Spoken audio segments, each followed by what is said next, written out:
Hi, positioning a company for sale is a long, drawn-out topic that we could spend a year worth of video blogs talking about. So today we're just going to highlight two examples which I think will drive the point home. We had a client, and during the sales process, they discovered there was a certain division through our analysis that they really ought to shut down. It wasn't adding value and no prospect of it.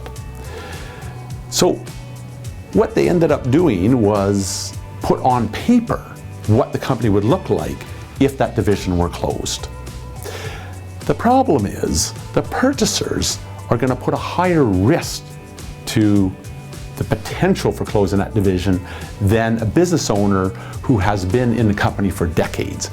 You're far better off, you want to get full value for those changes, to make the tough decision yourself, bite the bullet, shut down that particular division. Another one, and this takes a little bit longer to deal with, is personal goodwill. And this is where a big part of the value of the business, be it client relationships or technical knowledge, is tied to the owner himself. So as an owner, if you want to retire on a beach, start now. You need to be able to walk away from your business for several months at a time and it keep going. Yes, you can find a purchaser who's willing to sign a management contract for a multi-year transition period. However, the purchaser will always see a risk involved in that. So if you've got that 3 or 5 year horizon, start to delegate. Move yourself to a board of director level. Get that senior management in place. Then you can achieve full value.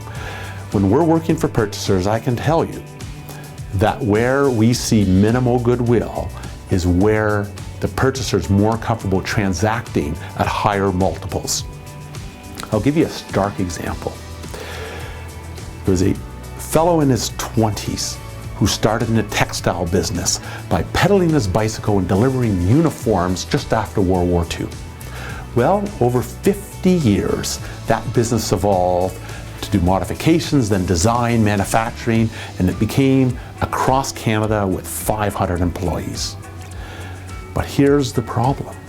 The owner had 20 people reporting to him. He made every decision day to day. He tried to retire 3 times. Each time, eventually the bank would call him and say, you got to put more equity in. At which point, he would pick himself up from Victoria, fly back, spend months unwinding and straightening out the business, then try it again. He did get some offers for the business, but they were all below book value, and he never transacted. Eventually, as he approached 90, he slowed down, and so did the business. It went into receivership and was sold off in liquidity.